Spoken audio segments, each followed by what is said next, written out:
চাঁদপুর পুরানা বাস স্ট্যান্ডের এই যে গোরস্থান এখানে হাজার হাজার কবর আছে। চাঁদপুর পুরান বাস স্ট্যান্ড মসজিদ সংলগ্নে কবরস্থান। এখানে অনেক কবর আছে, অনেক মানুষের কবরই এখানে আছে। প্রত্যেক কবরই নিজ নিজ দায়িত্বে নাম লেখা আছে কবরে, এবং চাটাই দিয়া পাকা করা বেড়া দেওয়া হয়েছে। কেউই পাকা করছে, কেউই চাটাই দিয়ে বেড়া দিছে, কেউই কবরের নাম লেখা রাখা হয়েছে। কত বড় এরিয়া কবরস্থান।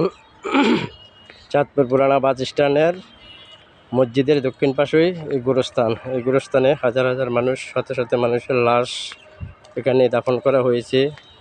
এখানে প্রত্যেকেরই নাম লেখা আছে, কারা এখানে দাফন করা হয়েছে, কার লোক দাফন করা হয়েছে, সবারই নাম লেখা আছে এই গোরস্থানে দেখি আপনাদেরকে আমি ঘুরে ঘুরে এই গোরস্থানের সম্পূর্ণ খবরগুলা ভিডিও করতে আসি আপনাদের দেখানোর জন্য। অনেকেই আছে, অনেকের আত্মীয় স্বজন জিয়ারত করিতে আছে কবরে আসিয়া, এবং সবাই সবার আত্মীয় স্বজনের কবর দেখে যায় জিয়ারত করিয়া আত্মীয় স্বজনের কবর দেখে, জিয়ারত করে কবর দেখে যায়।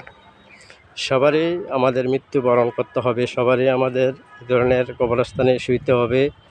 এই জন্য প্রত্যেক দিনদার মুমিন মুসলমান ভাইয়েরা আমরা দিনের আমল করব, আমরা নামাজ পড়ব, আল্লাহর হুকুমগুলো মেনে চলব, রাসূলের সুন্নাহ তরিকা মেনে চলব। দেখেন হাজার হাজার মানুষের খবর কিভাবে দুনিয়া থেকে বিদায় নিয়ে তারা চলে গেছে, তাদের কবরস্থান এখানে আছে।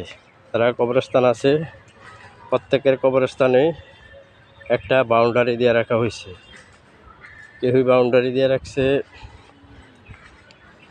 পাকা কইরা, কেউ অস্থায়ী বাউন্ডারি দিয়ে রাখছে।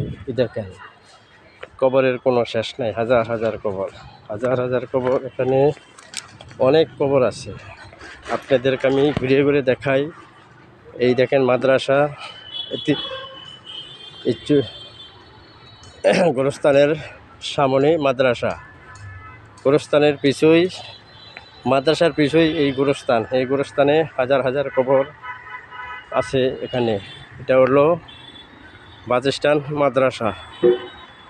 এই বাস স্ট্যান্ড মাদ্রাসা, এখানে কবর হাজার হাজার কবর, সারিয়ে সারিয়ে কবর। অনেক কবরই বাঁশের চাটাই দিয়ে দ্বারা দিয়ে রাখা হয়েছে, এবং এখানে নিরাপত্তা রাখার জন্যই এই সমস্ত কবর করা হয়েছে। আমরা এই দেখেন সামনে মাদ্রাসার পিছুই কবর, সামনে মাদ্রাসার পিছুই কবর। এই কবরে সকল মুসলমান ভাইয়েরই মৃত্যুবরণ করতে হবে, এই কবরে শুইতে হবে, এই কবরের জায়গা রাখতে হবে। আমরা দিনের কাজ করতে হবে, আল্লাহর হুকুম মানতে হবে, রাসূলের সুন্নাহ তরিকা মানিয়ে আমরা চলিতে হবে। আমরা এই জন্য মাঝে মাঝে কবরস্থানে আসিয়া কবরকে, আত্মীয় স্বজনের কবর দেখিয়া আমরা স্মরণ করা আমাদের উচিত। আমাদেরও একদিন এই কবরস্থানে শুইতে হবে, এইভাবে আমাদেরকেও কবরস্থানে রাখা হবে। এই দেখেন সামনে হলো মসজিদ সামনে। সকল প্রিয় আমার ইউটিউবের ভাই বোনেরা, আসসালামু আলাইকুম ওয়া রাহমাতুল্লাহি ওয়া বারাকাতুহু।